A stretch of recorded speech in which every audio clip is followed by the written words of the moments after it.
Jarl Mohn's life fell apart when he was 11. They jailed his deadbeat dad for not paying child support to his mom, who was struggling to raise 3 kids on her own. His mother had a nervous breakdown, and Jarl and his younger siblings were sent to a children's home, where Jarl lived for several years. I just kept saying to myself, when I get out of here, I'm going to start running my life, he told me. Jarl learned unrelenting self-reliance. Anissa Telwar began working for her mother at 17. I asked her if she had any self-awareness back then. Yes, she said.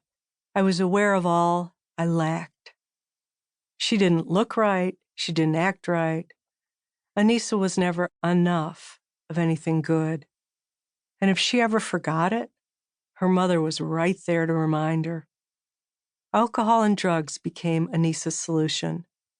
At 19, she walked through the doors of Alcoholics Anonymous. Today, both Jarl and Anissa run large, profitable organizations. Jarl made his way in media and telecommunications, senior leadership and CEO roles, and today he's the CEO of National Public Radio, NPR. Anissa left her mother's employ at 21 and started her own company, Anissa International, which has become an accomplished maker of cosmetic accessories. In 2017, it celebrated 25 years of excellence.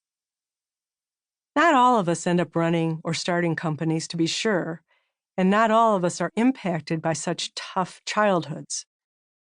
Let's look at a few other examples of experiences that can hold us back from bringing our best emotional selves to relationships in and out of the workplace.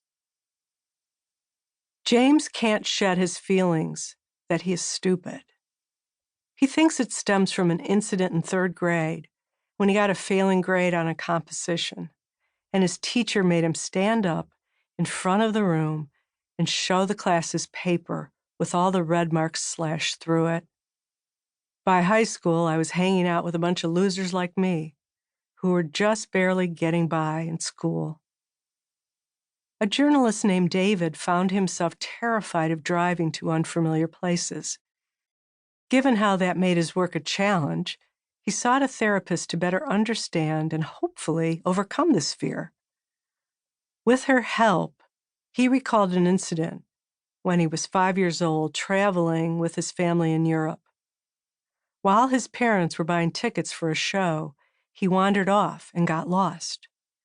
An old woman took his hand and began leading him away until 2 police officers intercepted her. Reunited with his parents, he remembers the police telling them that they'd seen this woman try to take children before, in her mind, borrowing them because she'd lost her own child. Prince Harry went public in 2017 about beginning therapy for the grief he still carried from losing his mother, Princess Diana, 2 decades earlier. All these examples reflect inner scars and wounds that need to be dealt with, healed, if you're to bring good mental and emotional health to work. My story goes like this. What I recall as a child was feeling invisible. This was likely some sort of middle child syndrome.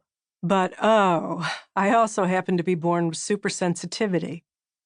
My sisters and brother pestered me and nicknamed me Sensitive Sue. I wrestled with this tension of both demanding, someone pay attention to me, and quickly shying away if someone wasn't being gentle and kind. This played out in multiple childhood dramas in which I had the starring role, like faux feigning spells during church service or on the playground. I ran away from home a bunch of times. In high school, I found alcohol, which would catch up with me later on.